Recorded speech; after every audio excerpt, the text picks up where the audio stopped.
Hi everybody, Bryant Greening from LegalRideshare. I am here today with the folks from Wridz, a new rideshare company that's popping up around the country. We've got Jerry and Mark with us. We've been really excited about Wridz, and we've been spending time with you ever since we learned about what you're all about, which is really making drivers the central focus and putting drivers in the best position to earn and thrive. If you guys could just kind of take the reins right here and tell us what Wridz is, what you guys are all about. Well, Wridz is another rideshare company. We are slightly different in some ways and very different in other ways than the rideshare that you're probably familiar with. One of the first things is we are a subscription-based service. So that's the main difference probably there. You, as a driver, will receive 100% of the fare.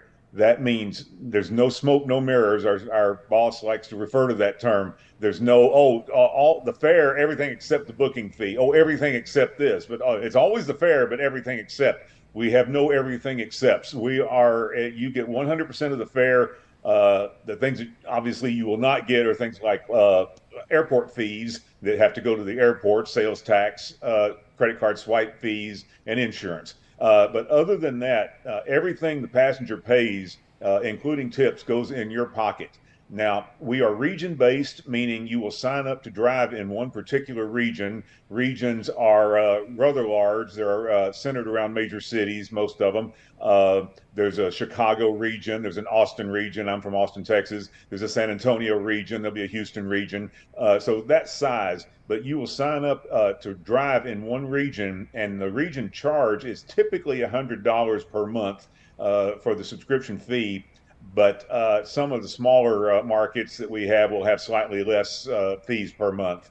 But normally you expect to pay $100 a month, but you walk home with not 30 to 40% of the fare, but 100% of the fare. Another thing that we have that is huge for the passengers, we have no surge pricing whatsoever. The price that you pay to go down to Wrigley Field to go to a baseball game is the same price you're going to pay to come home from Wrigley Field from that baseball game. So there's not any, it's a crowd, therefore we're going to bump it up to $200. Passengers are very excited about that.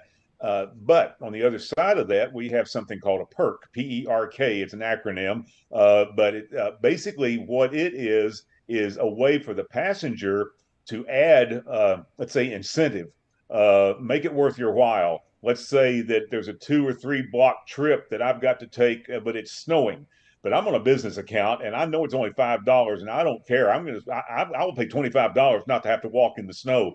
But it's a 2 or 3 mile trip for the driver to come pick us up. So, and then the driver's going to say, that's not worth it. It's not worth it for me to navigate all that traffic in the ice to go pick up somebody for a minimum fare trip. So I, as a passenger, can throw a perk, which is basically just an amount of money, but it's locked in. That's the key. It's locked in once it's there. If the passenger puts say, a $20 perk on the trip, then it's all of a sudden now not a $5 trip, but a $25 trip. That makes it worth my while, and I will go take that trip as well. So we don't like the term passenger-induced surge, but it is kind of a passenger-initiated way to get the driver's attention. We know that one of the favorite words that drivers love to hear is, don't worry about it, I'll take care of you in the tip. And we know how to translate that. Drivers know that that's usually not going to happen, but a perk, once it's added, cannot be removed. It's not replacing the tip. It is in addition to the tip. I guess the other biggest thing is we care. Uh, we care, and you can talk to someone with us. Each region is licensed to a company that most of the time they live in the area or they have connection to the area. There will be no national corporation phone calls that you have to make. You will get to know your region licensee locally, and if you have a problem, you can contact them. In general, the drivers are our customers. This is where it really is different. Uh, the drivers are our customers. The passengers are your customers as drivers. Now, obviously, we want to make passengers happy because that makes you happy. but we care about you as drivers, and we're going to be taking care of you in a lot of ways. Safety is another big issue. We have several ways that we enhance the safety both for the driver and the passenger. Drivers must do an in-person drug test and let us look at the vehicle in person. You do a background check, and we have continuous monitoring of background checks. We have ways electronically to identify your drivers, so poaching drivers can't come up and steal your fare or a passenger get into the wrong vehicle. We have ways through QR codes and other things to prevent that from happening and for you to ensure that you've got the right passenger. Right. So, in general, we are trying to change the playing field. We want to give you the basically it's our platform, your business. With that transparency, I really see an opportunity for drivers to gain power.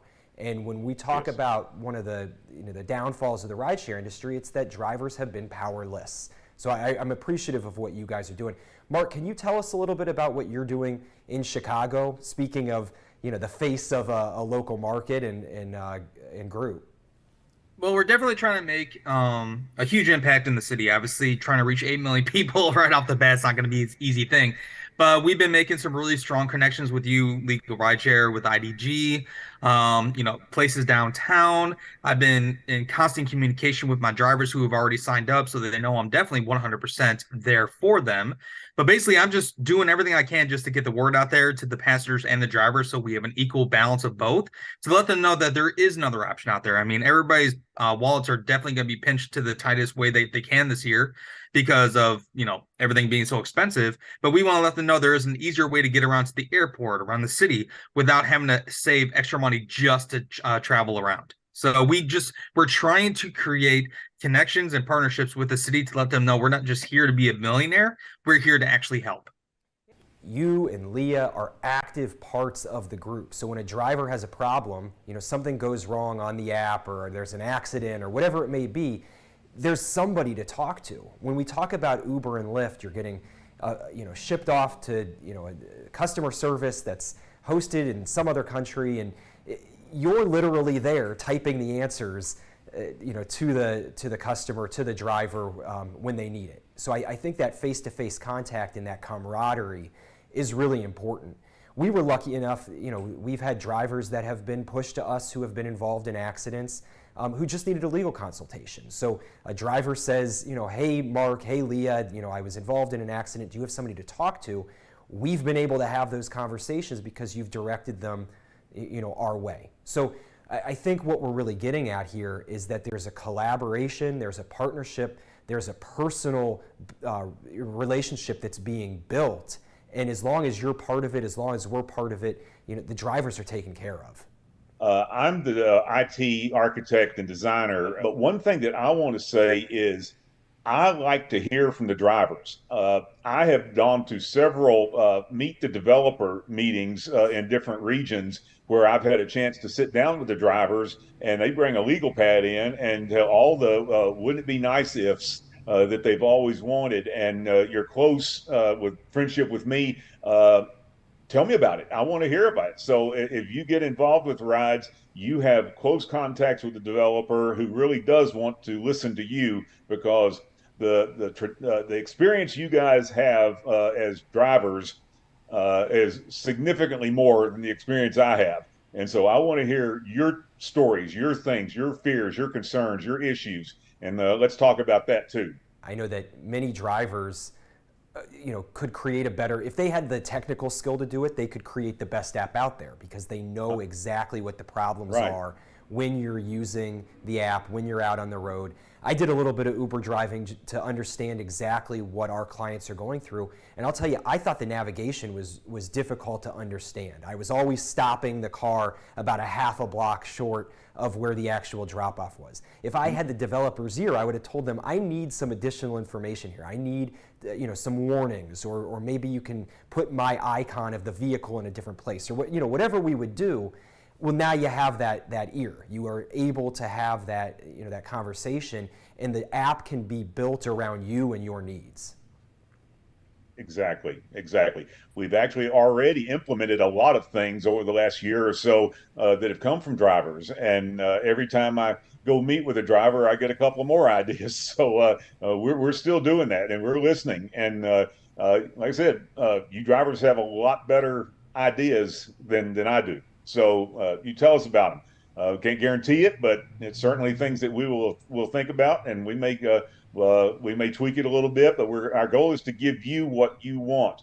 Our whole goal is to make it where you feel like you are owning your own business. We hand you business cards. You have your own QR code that's on your placard on your dashboard that's unique to you. You can download that QR code and print it on business cards, put it on koozies, put it on coasters at bars.